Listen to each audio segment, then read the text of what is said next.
What's going on? What's going on? Rudy's here, bringing you a successful failure video. A couple of things to show with this. And again, respect out to the people that I'm showing. They're great attackers, but my daughter agrees.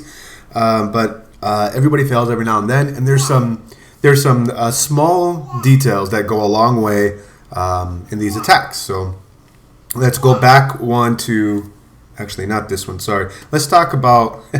Sorry, where's the habit? Let's talk about Skeleton Spell. Engine did a really nice attempt on this one. Alright, so Engine's going to do a Zap Skeleton Baby Dragon attack. Not a bad idea. But what we're going to focus on specifically is the Skeleton Spell. So I'll first show, we'll go to ×2 for the sake of time. He Zap Quakes the middle one. And his kill squad's going to get the 2 on the left and the queen in the CC. It doesn't work out. He's trying to walk. We'll go to ×4. He's trying to walk this section right here. And once she gets in range of 3-point defenses at once, CC comes out.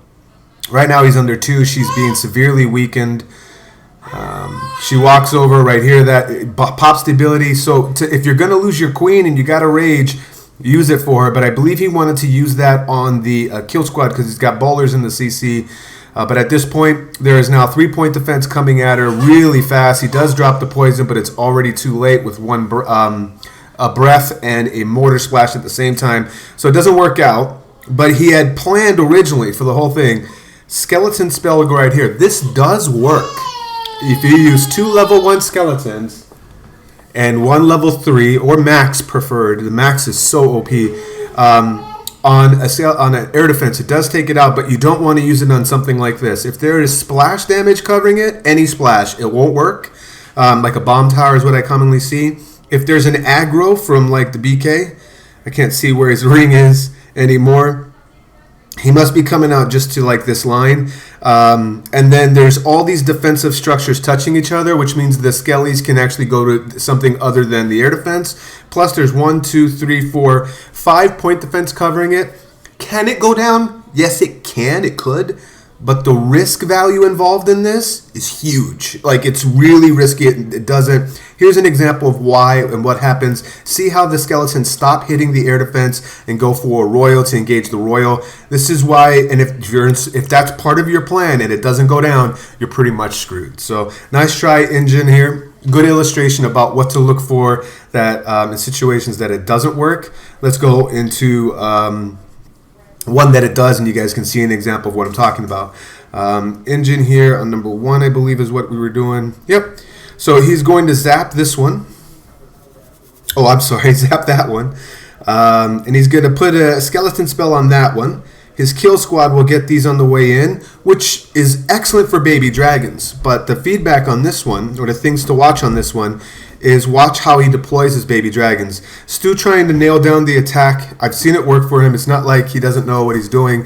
He's a great attacker. But it's also a good illustration of a positive thing about this with the Larrys, as well as something that why a baby dragon attack doesn't work.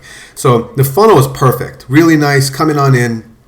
Sets a nice funnel created just by the investment of 2 dragons. Maybe could have got away with a wizard, but at the end of the day, it's all right.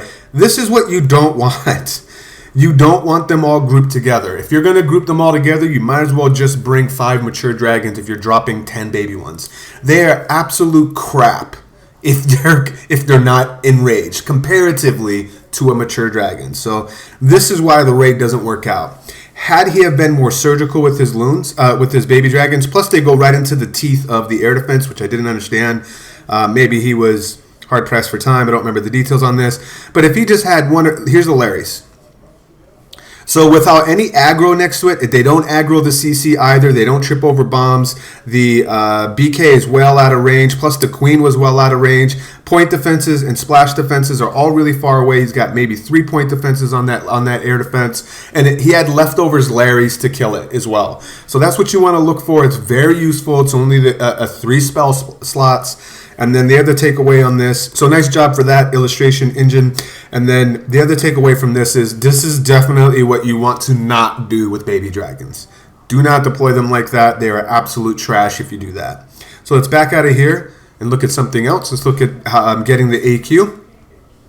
Or better yet, let's look at 95% here for cleanup on the one that we just looked at for ESQ. So let's talk about healing and your golems. So we got a stone golem, a stoned hobo here, or with some customary army. This is great entry here. I mean, watch how he uses the first jump. Really nice. He has 3 golems, level 4, which bring you a ton of time. Solid, right? The only thing that I when I was watching this raid, I thought that heal was for the hogs, and I believe if he would have invested it onto the hogs, it would have been a 3. So, boom. Pause it here. Take a look at the golems. You can see their health bars. He has 2 really healthy ones, and he has 1 wounded. Poison down for the CC. Smart. Gets the AQ and the CC coming out at the same time. Really nice. Rage erases all this. And I don't know if this was panic right there. Let's look to see what this heal gives him. Nothing is shooting the bowlers. Now they are. He would have lost maybe 1, 2 bowlers he would have lost, or his bowlers would have been gone, but he has 3 still, or 2, 3 golems still. So the takeaway is, you're bringing so much time, and of 3 golems, you most likely don't need to heal them. That heal is better spent on an attacking force like these dragons here. All 3 golems run broken still. If he just simply didn't heal them, and then sent in the hogs as the golems distracted defenses and just worked them through, they probably would have grouped up around here, and then he could have used the heal to sustain whatever hogs he had left. He smartly holds on to the 5. I mean, right? Yep, that's if only he didn't use that heal, he would have sustained more hogs at the end, and he possibly would have got the 3. So the days of healing your kill squad, they're really not as viable anymore unless you're doing like a shattered gobo and you're trying a double jump and you're trying to get clear across the base rather than investing 30 more troop space. You can invest 2 spell slots. I can see that working. That's worked with things that I do, but if I don't have any healers behind them kind of deal, it depends. But if you're using 3 golems, you really don't need a heal on them. And the Unbroken Golems is a great illustration of that. Nice try, ESQ. Let's back out of here and look at yet another tip. Let's look at getting the AQ. Oh, I'm sorry, wall breakers versus jumps. So let's look at this first one.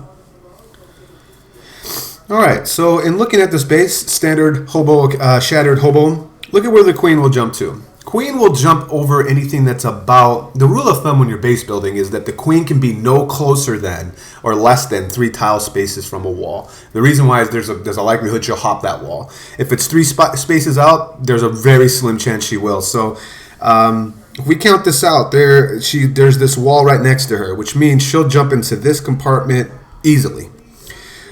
We want to enter. He's trying to enter from this side, so let's push play, and then we'll see what I'm talking about here. We got wall breakers, and there isn't any need for them.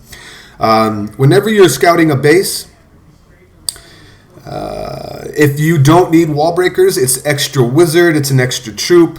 Plus, there's less likely a chance right there. There's a least amount. There's not as much of a chance of a wall breaker fail. Here's one of them. You don't want to send all 3. You want to send a test one first. But what I'm getting at is a jump will bridge. A single jump will bridge this right here. You don't even need to clip this side. You could if you wanted to. You could drop a jump right on the cannon. It will bridge this compartment, this compartment, this compartment, and this compartment. Because the jump is 7 tiles. And you could have saved 6 troop space. And it's a lot smoother. The other part is that the golems only reroute if they're within 5 tiles, 3, 4, 5 of the break, and then count it from the other side. But with the jump, it attracts the troops a lot wider. So it really helps redirect them. There's more of a chance that they'll go in. This jump also missed this tile piece. So basically, we could have saved 6 troop space and got the same effect. So that's one part that I wanted to share with this. Raises that up, puts the heal down, and all that good stuff. So look for that, making sure that you get the return on investment of your wall breakers if it's not needed. A lot of times, a simple jump will get you to the same respect. It's a lot cleaner, it's a lot smoother, and it's easier to handle. Let's jump out of here. And what is the next one I wanted to look at? HGHBs. This is the last one here. And then we'll call it a video. Again, respect out to Blaze, Engine, ESQ, and Mr. Coffee. They're all beast attackers. Everybody fails, and the only way that we get better, I myself fail a ton, is tips like this being shared. You can only say so much in a clan chat. It's nice to illustrate it out and point exactly what you mean. For this one, basically HGHB is not the answer for everything. It's very useful. Without this cannon going down, I'm pretty sure that's not where he wanted to enter. He possibly wanted to enter down here. I know I would have, and even invested a jump this side to keep everybody to the right.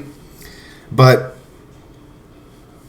yeah, they're wall breakers. Not sure what they were needed for. Maybe he's adjusted and he was trying to enter this way. But remember, the giants will eat through the wall. They are natural wall breakers. So everything's discombobulated at this point. If he would have entered from the bottom here, he would have got this entire half of a quarter of the base before he needed to deploy his hogs with 2 heals just from this direction and work them this way.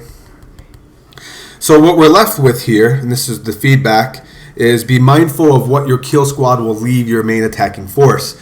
So look how many spread out defenses he has. He has 2, 4, 6, 8, 10, 12, 14. 14 defenses. And his hogs are starting down here, and he has 14 of them. So that means you'll see his herd gets extremely thin. When you have just so few hogs, of 14 or so, and so many spread out, their forces a heal right there. He's got to drop that down, or one splash and it's over. Can't heal dead hoggies.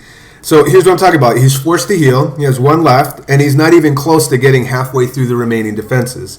I'm not knocking Blaze. I'm more so illustrating this is not an HGHB base. This is a hog swarm base by far. You can easily get the queen on the far right, or a simple goho.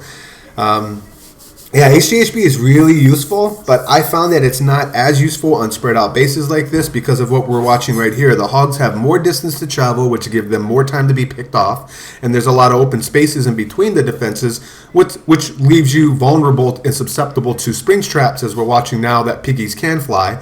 He almost pulls it off here. Towards the end, he's got 4 hoggies working on the... 3 hoggies working on the archer tower. He's got a Larry that's petting the Larry Zoo, and then he runs out of gusto and has 2 cleanup hogs and a trash ring everywhere. So we'll go to ×2. He almost got it, but part of the reasons why he did it was that I could see this working entering from down here, because then it leaves you a more grouped together portion of the base, which makes hogging it easier because you can keep more of your hogs in a single spell of a heal. Plus there's less risk of them clear crossing the base, and this was so close. As you see, it was just this, and I believe there was a hut up top. So nice try, Blaze, but they don't have to clear cross the base, take unnecessary damage, springs, and thinning the herd as well. So great job by everybody at Ain't Nobody. Hopefully those tips on these failures were helpful for you so that you can pull down the 3. Once again, it's Brutus reminding you got to be better than a double, and I will check you next time.